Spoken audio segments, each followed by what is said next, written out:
السلام علیکم ورحمۃ اللہ وبرکاتہ۔ خیر مقدم ہے آپ کا فدا نامے میں۔ ہمارے ایک پیارے سبسکرائبر کی فرمائش آ رہی تھی کہ سلسلے عالیہ سہروردیہ عارف حقائق سمدانیہ صاحب فیوز کثیرہ حضرت شیخ عبدالقادر ابو نجیب ضیاء الدین سہروردی رحمہ اللہ علیہ کا ذکر خیر کریں۔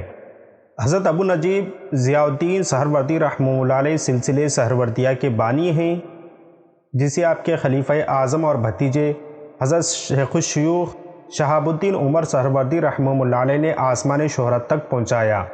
حضرت شیخ الاسلام شیخ الشیوخ نے اس سلسلے کی ترویج و اشاعت اور نشاط ثانیہ میں اہم کردار ادا فرمایا، اس لیے وہی بانی سلسلے سہروردیہ معروف ہیں۔ ابتداءً درس و تدریس میں مصروف رہتے تھے، پھر علوم باطنی کی طرف حضرت ابو نجیب ضیاء الدین سہروردی رحمہ اللہ علیہ متوجہ ہوئے اور درس و تدریس کا سلسلہ جاری فرمایا، اور درس و تدریس کا سلسلہ ترک کر کے فقراء کی صحبت اختیار فرمائی، سخت چلے اور مجاہدے کے سخت ریاضتیں فرمائیں۔ آپ کا شمار اپنے وقت کے جید مشائخ اور کاملین میں ہوتا تھا، علم و عمل میں بے مثال تھے۔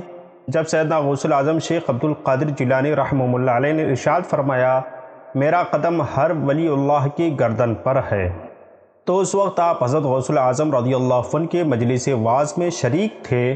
آپ کے علاوہ اس وقت اس مجلس میں 50 سے زائد نامور علماء و مشائخ حاضر تھے۔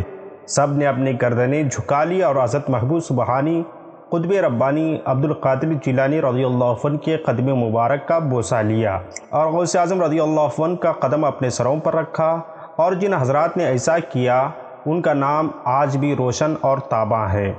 بانی سلسلے سہروردیہ حضرت شیخ عبدالقاہر ابو نجیب ضیاء الدین سہروردی رحمہ اللہ علیہ کا اسم گرامی عبدالقاہر، کنیت ابو نجیب اور لقب بانی سلسلے سہروردیہ ضیاء الدین سہروردی وغیرہ وغیرہ ہے۔ آپ کا پورا نام کچھ یوں ہے: عبدالقاہر ابو نجیب ضیاء الدین سہروردی رحمہ اللہ علیہ۔ آپ کے والد گرامی کا نام عبداللہ اور دادا کا نام محمد ہے۔ آپ کا سلسلہ نسب خلیفہ اول حضرت ابو بکر صدیق رضی اللہ عنہ سے ملتا ہے۔ شیخ الشیوخ حضرت شیخ شہاب الدین سہروردی رحمہ اللہ علیہ آپ کے خلیفہ اعظم اور بھتیجے تھے۔ حضرت ابو نجیب ضیاء الدین سہروردی رحمہ اللہ علیہ کی ولادت باسعادت بروز پیر 17 محرم الحرام 487 ہجری بمطابق 5 فروری 1094 عیسوی کو بمقام سہرورد عراق عجم میں ہوئی۔ عنفوان شباب ہی میں سہرورد تشریف لا کر بغداد میں سکونت اختیار فرما لی۔ علوم ظاہری جامعہ نظامیہ بغداد میں تحصیل فرمائے اور امام اسعد یمنی رحمہ اللہ علیہ سے فقہ و اصول فقہ اور علم کلام پڑھا۔ علامہ ابو الحسن رحمہ اللہ علیہ سے نحو و ادب کا علم حاصل کیا۔ امام بہقی رحمہ اللہ علیہ اور خطیب بغدادی رحمہ اللہ علیہ اور امام قشیری رحمہ اللہ علیہ سے حدیث شریف سماعت کی۔ صاحب نفحات الانس رحمہ اللہ علیہ کے مطابق آپ نے افریقہ کا سفر فرمایا۔ اسکندریہ میں شیخ الحدیث سے بخاری شریف اور سنی امام واحدی رحمہ اللہ علیہ کی تفسیر آپ کو زبانی یاد تھی۔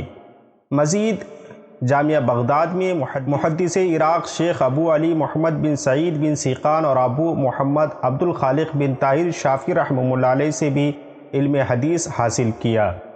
حضرت امام احمد غزالی رحمہ اللہ علیہ کے دست حق پرست پر بیعت کا شرف حاصل کیا اور خلافت کا اعزاز بھی پایا۔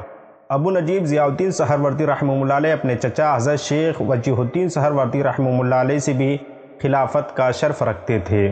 علامہ جامی علیہ رحمت رضوان کے قول کے مطابق حجت الاسلام حضرت امام غزالی رحمہ اللہ علیہ سے بھی آپ کو خرقہ خلافت حاصل ہوا۔ بانی سلسلے عالیہ قادریہ حضرت غوث اعظم رضی اللہ عنہ کی صحبت سے آپ نے فیوز اور برکات حاصل فرمائے۔ جامعہ نظامیہ بغداد ایک مشہور اور معروف ادارہ ہے۔ جامعہ اس وقت پوری دنیا کے عظیم اور شہرا آفاق اور وہ دنیا کی واحد یونیورسٹی تھی۔ اس یونیورسٹی سے بڑے بڑے فضلاء اور علماء پیدا ہوئے۔ حضرت امام غزالی رحمہ اللہ علیہ اور ان کے بعد حضرت غوث الاعظم رضی اللہ عنہ اس کے استاد و منتظم اعلیٰ رہے ہیں۔ جب حضرت غوث الاعظم رضی اللہ عنہ کے بعد خلیفہ بغداد نے حضرت ابو نجیب سہروردی رحمہ اللہ علیہ کو اس یونیورسٹی کا پرنسپل مقرر فرمایا تو اس سے معلوم یہ ہوا کہ ہمارے مشائخ تمام علوم کے جامع ہوا کرتے تھے۔ ایک دن حضرت ابو نجیب ضیاء الدین سہروردی رحمہ اللہ علیہ حرم شریف میں مراقبہ کیے بیٹھے تھے۔ آپ کے بھتیجے اور خلیفہ اعظم حضرت شیخ الشیوخ شہاب الدین عمر سہروردی رحمہ اللہ علیہ بھی آپ کے پاس حاضر تھے۔ تو اسی درمیان حضرت خضر علیہ السلام تشریف لائے، مگر شیخ نے کچھ توجہ نہ فرمائی اور مراقبے میں رہے۔ حضرت خضر علیہ السلام کچھ دیر کھڑے رہے اور پھر چلے گئے۔ جب آپ مراقبہ سے فارغ ہوئے تو آپ نے فرمایا، اے بیٹا، تجھے کیا معلوم اس وقت میں اپنے خالق کی حقیقی سے مشغول تھا، مگر وہ وقت فوت ہو جاتا تو پھر مجھے کہاں ملتا؟ خواجہ صاحب تو پھر مل جائیں گے۔ یہی باتیں ہو رہی تھی کہ حضرت خضر علیہ السلام پھر تشریف لے آئے۔ حضرت شیخ ابو نجیب سہروردی رحمہ اللہ علیہ نے کھڑے ہو کر آپ کا استقبال کیا اور اپنے پاس بٹھایا۔ اس طرح کئی بار آپ حضرت خضر علیہ السلام کا شرف نیاز حاصل کر کے رموز باطن و اسرار باطن اور علوم طریقت سے بہرہ مند ہوئے۔ حضرت شیخ الشیوخ شہاب الدین سہروردی رحمہ اللہ علیہ سے منقول ہے کہ ایک دن 3 یہودی اور 3 عیسائی حضرت شیخ ابو نجیب ضیاء الدین سہروردی رحمہ اللہ علیہ کی خدمت میں حاضر ہوئے اور حضرت شیخ نے ان کو اسلام کی دعوت دی، لیکن انہوں نے انکار کر دیا۔ آپ نے ان میں سے ہر ایک کو ایک ایک لقمہ دیا۔ اب یہ لقمہ ان کے پیٹ میں نہیں پہنچا تھا کہ وہ سب کے سب ایمان لے آئے اور کہنے لگے، جو ہی لقمہ ہمارے حلق کے اندر گیا، سوائے اسلام کے ہر دین کی محبت ہمارے دلوں سے جاتی رہی۔ حضرت شیخ اپنے مریدین کو بدعقیدہ، بدعمل دوستوں کی صحبتوں سے دور رہنے کی تلقین فرمایا کرتے تھے۔ اسی طرح سالکین کو شیطان کے مقاصد و فسادات سے پہلے ہی مطلع فرما دیتے تھے۔ آپ کا اثر علماء ظاہر اور درویشوں تک ہی محدود نہ تھا، بلکہ خلیفہ وقت اور سلاطین بھی آپ کا ادب و احترام بجا لاتے تھے اور آپ کی بات مانتے تھے۔ جب راشد باللہ ابو جعفر منصور خلیفہ ہوا تو آپ نے اسے واعظ و نصیحت فرمائی اور عدل و انصاف اور خدا ترسی کی ترغیب دلائی۔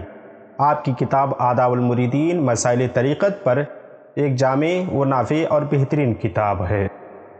حضرت ابو نجیب ضیاء الدین سہروردی رحمہ اللہ علیہ کا وصال 12 جمادی الثانی 563 ہجری بمطابق مارچ 1163 عیسوی کو بغداد شریف میں ہوا۔